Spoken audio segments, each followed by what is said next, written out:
Welcome back. Here today on the beautiful campus of Florida Panhandle Technical College. If you're a regular viewer of the show, you know the fact that we are going to start offering a drone program fall of 2016. Unmanned vehicle systems, drones, however you want to say it.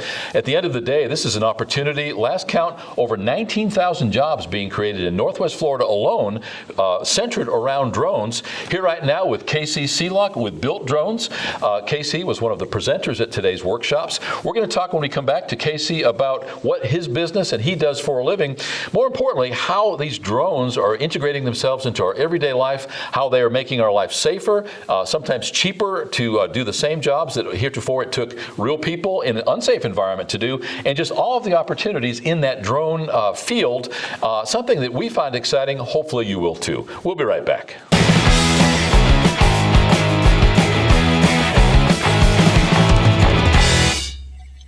Welcome back. As mentioned, our guest today is Casey Sealock with Built Drones.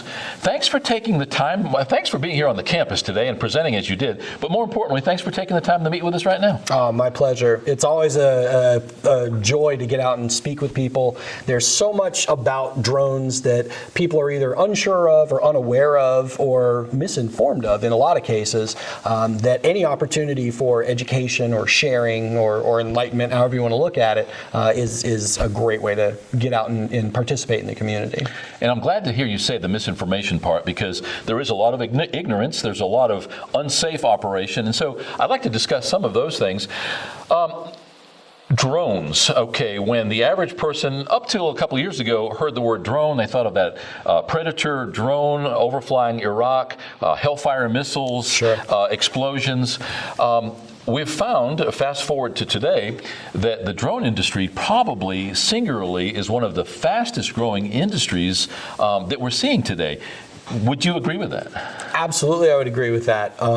As you said, we're finding more and more ways every day to come up with ways to integrate this into everyday life, whether it's making things safer for inspections, so you're not having to tie Bob the Builder onto the end of a rope and sling him over a rail to check out a railroad trestle or an oil rig, whether it's flying over agricultural sites using NVDI and other systems to track plant health to see whether or not we have to add more fertilizer or add more water in certain situations, or after a storm where a farmer may be able to fly out and fly his back fence line, and before he even loads up the truck, he knows, okay, I've got 30 feet of fence that I've got to replace that tree fell on. So I need the chainsaw and fence and that. Done. He's saved gas, he's saved time, he's saved effort.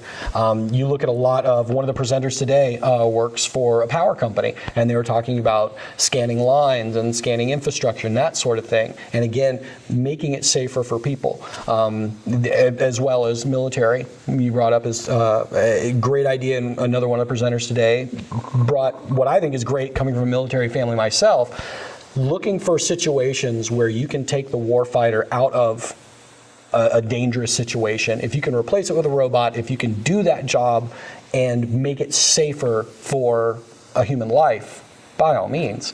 So it's all about finding new ways to integrate and new ways to come up. And I am amazed every day dealing with clients and news stories and what have you, being involved in this industry, ways that people find to make this work with what a lot of people look at. And initially it started out as a toy. Here, look, here's this goofy looking little thing that flies, but just like a bumblebee, it probably shouldn't, but it does, and how fun is that? To now we're adding cameras, we're adding scanning systems, we're adding LiDAR, or anything that you need to do. We're shooting movies, and just the amount of expansion is amazing. This today was the third in a series of workshops, the last of that series. First one being centered around agriculture, which you alluded to. Huge opportunity there, farmers to be able to see some of the areas irrigation needs to be enhanced maybe. Second one was transportation, and today we had a remote controlled vehicle which was actually supposed to be here last month. Had a rainy day and they had issues, so that didn't happen, so they were here today. But today being search and rescue, you were one of the presenters today. Give us a thumbnail sketch about what you were talking about today. Gotcha. Again, being able to use this in ways that make things easier. We have seen in search and rescue situations where you may have a swampy section of land, or you may have a dangerous area that you don't want to send people into, or may take people an inordinate amount of time to scan. You can go back and, using this technology, get in relatively quick time, we're talking maybe an hour or two as opposed to days, to search an entire area. In high resolution, if you're doing straight video, it can be in real time. So you can see if in a bad situation, we talked about a quarry fire with explosives on site, and they weren't sure if it was going to absolutely destroy everything in that area, so they didn't want to send people in. But by using one of these drones, they were actually able to send it in and assess the problem, assess the situation, and say, oh, okay, if we move in X amount of time, we're good. But until then, or after that, we're going to have to be worried about it. But that gave them the go-ahead. You also brought up, drones, SUAS, UAVs, unmanned. There are a million names for them, and even in the industry and in the hobby, that has been a point of contention because there is such a negative connotation to the word drone. The actual dictionary definition, I believe it's the third or fourth definition in the set, states any vehicle that can be controlled remotely or autonomously. So by that definition, anything that any remote control vehicle is a drone. From my point of view, I don't really care what you call it, as long as I get to keep working with them. It's fantastic, and as long as we're finding new and better ways to make things better as a whole and implement this technology, I have no problem with what you call them. As with most industries, for instance, the space program, when we were in that race for space, how many thousands of other industries were enhanced and new inventions discovered through the need in that single industry? In the case of drones, I think that it would be arguably notable that the increase in the production, the invention and production of small format cameras in high resolution, along with the gimbals that allow them the ability to take stable photos and videos, has been enhanced. Would you agree with that? Very much so. The technology, and we kind of talked in the class from start to finish, the idea of drone, when people hear that now, their first image is of the DJI Phantom. And it started out, it's always had a very odd little kind of cream puff shape. It doesn't look like it should fly, but it does. The first generation of that was very much that of a toy. Hey, look at this thing, it actually flies, how cool is that? People started coming out with, again, new and better ways to use it. I'll bet you I could stick a camera on that. I bet you I could do this with it. I bet you I could find some way to make it do something else. And as we've gone through, just recently this month, DJI released their fourth version, the Phantom 4. And we have seen with every generation, new technology brought in. And things that we've seen, like the gimbals, which is the little carrying tray underneath, gives you stabilized video. So instead of every time the aircraft moves, the camera moves with it, now the camera can stay steady. As the aircraft adjusts for wind, you get a solid shot. That technology has gone around to many, many other things and many options of what you can change, what you can move, what you can shift. Probably the funniest, I've seen people with selfie sticks that now have a gimbal on the end of it. Do you really need stabilized selfies? Maybe not, but the technology is there, and being able to use that for other things, I've seen them adding them onto vehicles, cars, motorcycles, what have you, to get that stabilized footage. And the footage you see in movies, again, makes it super smooth, super steady, video production, television production, everything, and then scaling that up as well to larger equipment, whether it's the aviation industry. So many innovations have come from what people started tinkering around with. The Wright brothers, tinkering around in their garage, making model airplanes, scaling them up, and eventually we ended up with, Kitty Hawk. Same kind of thing, a lot of the technology we showed in a demonstration, the technology with the truck we were just talking about, where it can follow based on GPS and motion. That's built into a lot of these smaller drones now. Consumer grade, off the shelf. It will track via the GPS unit you're holding and the GPS unit in the drone, and it will actually follow you a certain distance down to sense and avoid. And now we're seeing that as well in cars, where it may active braking, and if it stops, automatically the car stops. These drones have the same option. So a lot of that translates, and sometimes it's finding ways to use it in industries that you never really would have put together in the first place. I think that the GoPro people have probably definitely benefited from the advent of drones. Sure. They almost are synonymous now. They go together. And I say that with the DJI Phantom 3, and they had 3 levels, the camera that was included with that, and I've never been a proponent of a provided camera. Right. Typically when the camera was gone, then it was useless in my world anyway. Now you've got that camera at its lowest level, 1080p, middle 2.7K, and at its greatest, and it's still affordable, 4K video, stabilized by a first-rate gimbal, and still only for around $1,000. This revolutionized all of those industries that you mentioned. In our practical application, we use them for aerial photo and video. Sure. Before, you wouldn't get those shots because the only choice was a very expensive boom arm, and beyond that, a helicopter. Sure. Talk about how your business uses the technology. Okay. It's really kind of funny. I explain this to my customers a lot that come into the shop. Most of this would not be around if we didn't have Nintendo. And everybody looks very confused at that. And what it really boils down to is a lot of the technology that we use right now for drones that have made it more accessible for everyone is based on these little tiny accelerometer chips that do all the calculations to keep it steady. So that's the flight controller, that's the gimbal, that's everything built in that is making it easier for you to fly. Because most people walk in, they go, man, there's 4 rotors on this thing. How am I going to keep track of all that? The computer does that for you based on these chips. Nintendo, when they decided they were going to build the Wii, had motion control in that.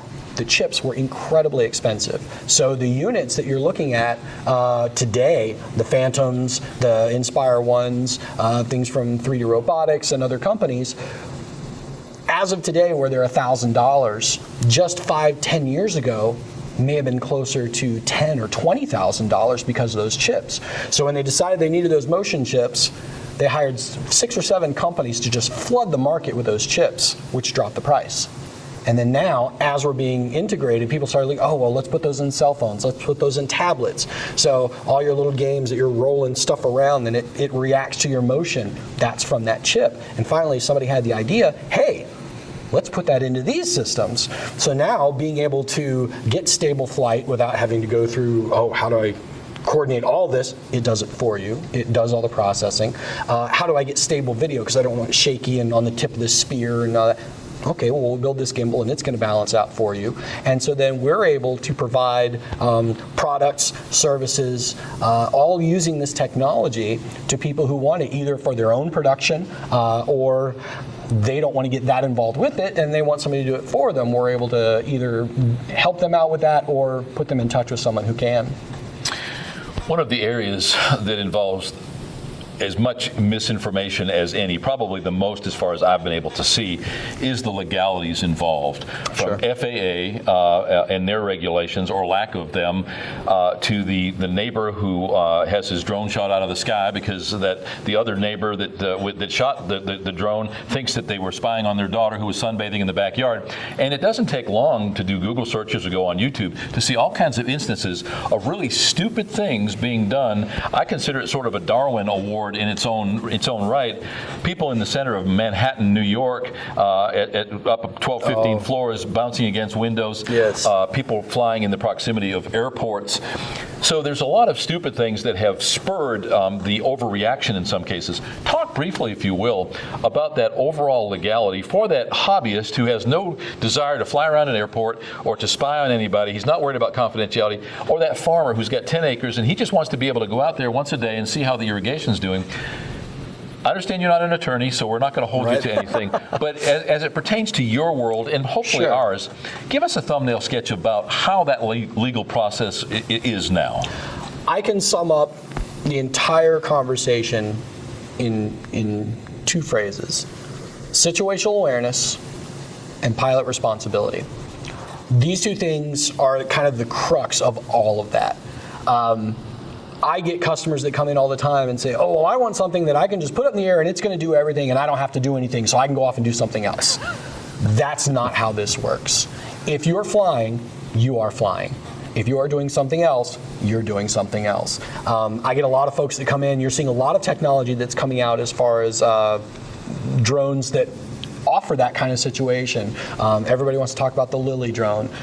There are 2 or 3 others that are in kind of that Kickstarter mode that are coming along. Lily's not commercially available yet, is it? Not yet. It's still, and that's a big argument in that situation too. One of the best things I can say, we had an event where it was a race, and they wanted to just come out and talk about drones and show and get some footage from off on the side of just how many people were there, and we're talking like 4,000 to 7,000 people. And of course, everybody, the Lily had just hit, and they were so excited. Like, oh, this should be great because I can get footage of me running and swimming and biking and this and that and training and all that kind of stuff. I was like, yeah, that'd be great. And then I can bring it to the race. No, that's not a good idea. Well, why not? Well, it's a fire and forget solution. So you have a device that has a couple very minimal buttons, fly, return to me, circle me, follow me. That's it. So if you get something that comes into your airspace, or a situation where you've got to get around something or avoid something, you don't have the ability to say, okay, move, get out of the way. And then if you bring that to a group like this, if you've got 4,000 people there, and every 10th person has one, now we've got 400 of these little tiny blenders with no control, bumping into each other, falling into a crowd. No, you've got to be aware, you've got to know your situation, and you've got to take responsibility for what you're doing. There's a lot that people can look at. As you said, it's been a very gray area so far. And the FAA is pushing very much in directions they would like to go. And I agree with many of their decisions. Some of them I don't. Never going to agree on everything. For those who are looking to get into it and understand what they can and can't do, especially from a hobby side of it, 9157A is the number to remember. That is an advisory circular that the FAA put out. It's the revised version that has been around for 30 years. They made a few little tweaks to it. The general idea is, again, pretty much common sense. Stay below 400 feet. It used to be if you're within 3 miles of an airport, stay below 400 feet and contact them if you're going to be any different. Now they want you to be 5 miles. Contact the airport. Again, not a horrible idea, especially when you're not having to learn what actual flight paths are or what patterns of weather may do to where airplanes are going to be. Just calling and saying, hey, I've got a little thing up in the air that you might not see and I'm kind of close to you. How do we work together to make this happen? It's really interesting to hear the stories from across the country. You've got some airports that are all about it. They love it. They're like, oh, thank you so much. This is helpful. We're saving lives. We're working together. Everything's cool.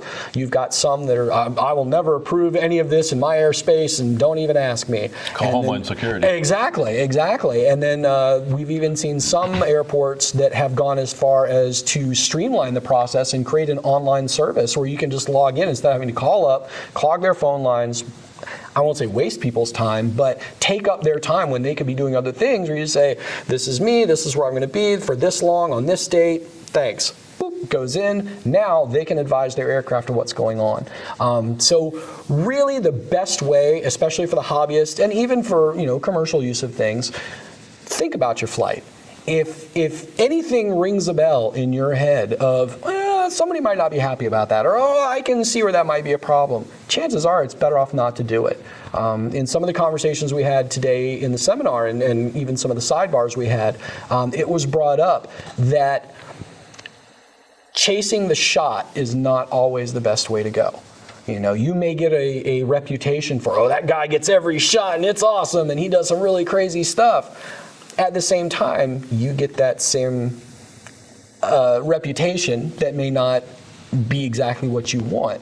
And I have found from a lot of clients and a lot of customers that if you take the time and maybe turn down a job or two, it's like, I would really love to get this shot for you, but I'm concerned about A, B, and C.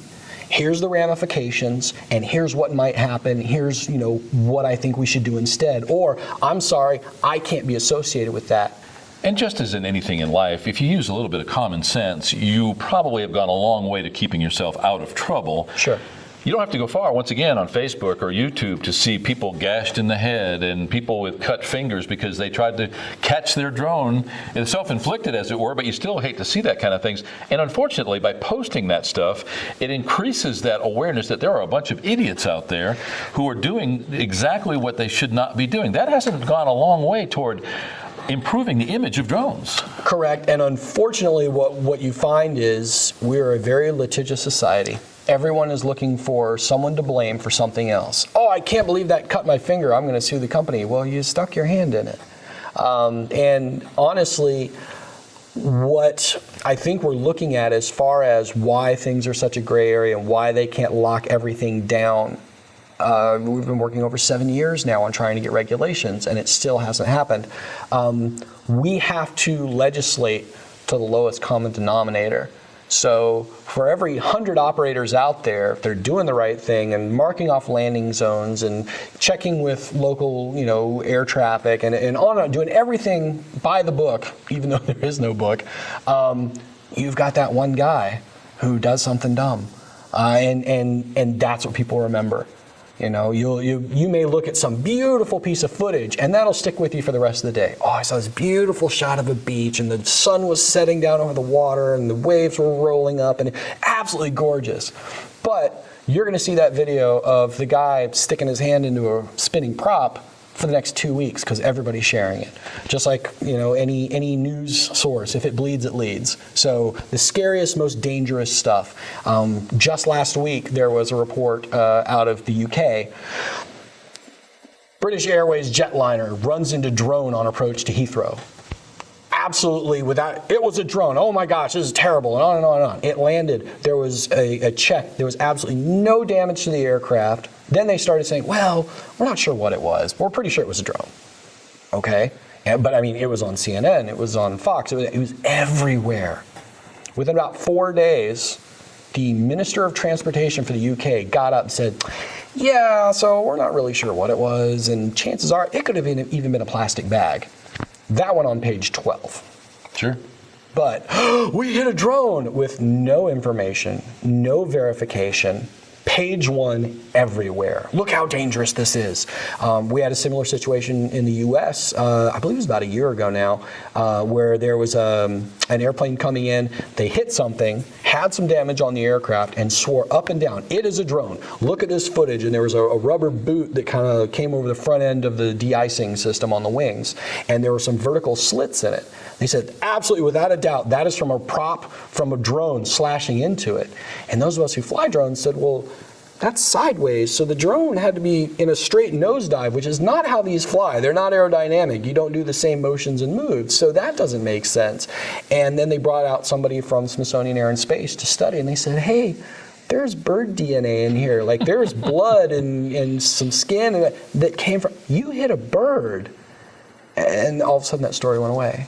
So if it bleeds, it leads, and you've got to kind of take the good with the bad. So going back to the idea of education, the opportunity to come out and speak to folks, we had law enforcement and emergency services folks out here today, letting them know that this can be a tool. It's not just some idiot screwing up and getting it stuck in power lines, or somebody chasing somebody down the street or what have you. It is a viable option to help them increase their reach within the community, increase their abilities in their jobs, and when used right, can be an absolutely amazing tool. It definitely remains an incendiary conversation in certain circles. Just today, during one of the breaks, I saw a gentleman come up to you, and he was talking to you. He obviously owned a couple of drones. He said one of them was registered. Well, he was unaware of the fact that you're registering the person, and that automatically both of those would be registered with the application of the appropriate numbers.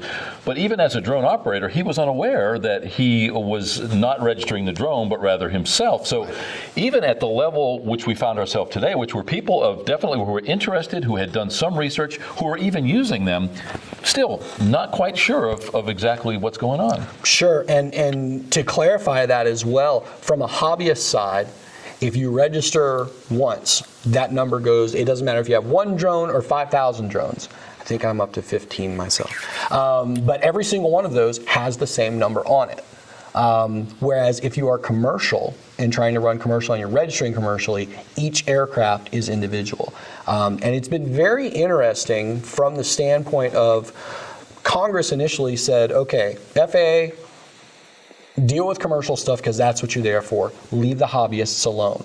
So Rule 336 is the special rule for model aircraft. And basically they said, don't touch them, let them do what they're going to do, because they understood, Wright brothers, all the stuff we've already talked about. Innovations come from this little stuff scaled up to much bigger things.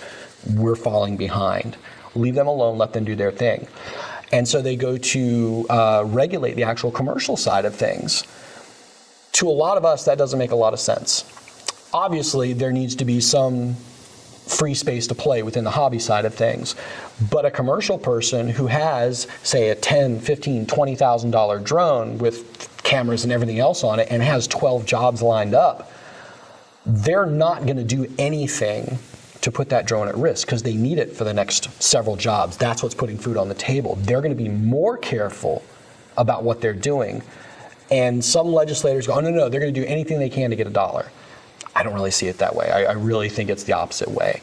Whereas every instance that we've seen, the guy crashing into the White House, there was a one that crashed into an empty tennis arena at the U.S. Open in New York. I believe the U.S. Open. But all of these things have all been hobby grade users that have either purchased through an online store without any research, without any ideas. I've been doing this for 4 years or more, and when I started, it was, okay, what do I want to do with this thing? What am I going to put on it? How much is that going to weigh? Now I have to do the math. So I need this strong of a motor. I need this powerful of a propeller. I need this big of a battery. Now does that work? Plug everything together, hope it works. If something flares up, burns out, explodes, you have to buy new parts. Keep going at it. You had to find the community that already did this to help teach you, whether it was digging through online forums, whether it was going to your local AMA, the Academy of Model Aeronautics, going to your local field where a lot of guys are flying airplanes, helicopters, that kind of stuff. They help you. They help give you that guidance. As these become more and more available to everybody, this is what we're running into. Well, I bought this and I want to go, harass my neighbor down the street. Great. That's exactly what we want. And I've noticed that's one thing that's kind of gotten on me as well. The more we hear about, spying, privacy, this, that, the other, it's because when we would build something and we wanted to test it, we would go out to a field to go fly it. We would drive out of town or drive to an approved park or what have you and go fly there. Now, the person that orders it on Amazon has it at the house within 2 days and didn't have to do anything to find out about it. Like, well, I live here. I'm just going to fly it in my yard. And now their neighbors are mad. We're seeing more and more of that, and it's because that education and that sense of community and that sense of, I've got a lot invested in this and I'm not going to do anything to try and mess it up or possibly lose it. They don't get that. So it's been very interesting to see how that progresses, and education is the key. People need to learn, people need to understand, and until we have codified rules and laws that are absolutely black and white, can do this, can't do that, and the ability to disseminate that information, to spread that to everyone, and have them understand, you're going to run into people who just unfortunately don't get it. In our industry, our interest in drones is the use of aerial photo and video. And in our world, despite the fact that some of these drones can go literally miles away and they can go thousands of feet, in height, we probably never have to exceed 100 feet. We never want to go fast. As a matter of fact, most of our work is done from a stable or stationary platform. And so at the end of the day, chances are most people are never going to know that in our particular business that we're even using them, because we're not out there where the huge crowds are. If we're off to the side and seeing them from a distance. So again, that hobbyist, or that reckless hobbyist at that, causing most of those problems. Thanks for taking the time today. We'd love to visit you sometime at your place of work, see what you guys do, maybe give you a little plug. Do you deal with the public, or are most of your dealings mainly with business and retail, or do you deal with military? Exactly who do you deal with? Everybody. We have the ability, we do everything from $30 toys up to $100,000 agricultural units. So Basically, I get people to walk in the shop all the time, and we do have basically like a storefront where people can walk in and say hi and ask their questions. And I get a lot of people that come in and say, okay, what's the best drone you've got? Well, it depends. What are you trying to do with it? And I tell everybody, it's mission specific. Yeah. So my big passion in the last year and a half has been racing. And so we have drones smaller than the one that we're looking at today that are designed for high speed, not necessarily distance, but within maybe say the size of a soccer field or a football field. And very similar to the Red Bull Air races, we're putting up gates and flags and all that and flying a set pattern and racing. They're too fast to keep up with, so some of the technology is being developed there. And a lot of stuff you're seeing now in virtual reality headsets, things like that, kind of come from what we're doing. We have radio frequency setups that are giving us little video screens in our goggles, and so it's like we're sitting in the cockpit of this thing and learning how to shoot 2.5 foot gaps at 80 miles an hour. And it is, my Xbox only gets turned on to play Netflix anymore because that is the best video game I've ever played. If you're looking to do something like that, a Phantom or an Inspire 1 isn't going to help you. If you need solid video, obviously a racer is not what you're looking for. So there's a lot out there, and basically anyone that comes in, that's the first question. What are you trying to do? Whether it's someone who just walks in looking for a Christmas present or a birthday present, or someone coming in looking to use it for a commercial application. What need do you have? What are you trying to tailor this into? And in some cases, the tech doesn't exist yet, but we have stuff that might work, so let's see what this goes, and back and forth. So there's a lot out there, and we deal with basically whoever we can work with. And let's give you a chance to do a shameless plug for Built Drones. Tell us where you're located and how people can get in touch with you. Absolutely. Our website, builtdrones.com, accessible from anywhere in the world. We are in Jacksonville, Florida, at the corner of Atlantic and 295. Huge sign, can't miss it from the highway. It's a little odd to get into. You got to kind of come around, but by all means, stop in and see us. We have a lot of units on display. We're happy to talk and discuss. BuiltDrones.com. You can also send us messages. We have live chat on there as well. So, quick questions, email, what have you. We're almost always working, so feel free to say hi. Thanks for taking the time. Absolutely, appreciate it. Thanks for being part of this workshop. I think that through your efforts and many others who have come before you, this being our third workshop, we're going to have the opportunity to engage a lot of people, hopefully get a full class for this coming fall. Sure. Moving forward, as we mentioned, over almost 20,000 jobs just in Northwest Florida based on drone technology. Pretty exciting time, and I would imagine for you to be involved in it, you're just having a ball. I am. My boss always says, if you like to fish, don't sell bait, but I eat, sleep, live, breathe this stuff. So anytime that I can make playing with flying robots a way to make a living, I am super happy with it. Well, we'd like to revisit with you going forward and keep our viewers and listeners up to speed on what's going on legally as well as technologically. So sure. I'm sure that we'll be doing just that. That would be a pleasure. Thanks again. Yes, sir. Here today with Casey Sealock from Built Drones. If you have not learned something, I don't know what else to say. I learn something from every show we do, no matter what the subject. This is one that about which I am as passionate as I can be at my educated level, hopefully to learn more over time. Lots of misinformation, non-information, lots of ignorance about the legality and about the technology in itself. Safety first, as Casey points out, and everything goes from there.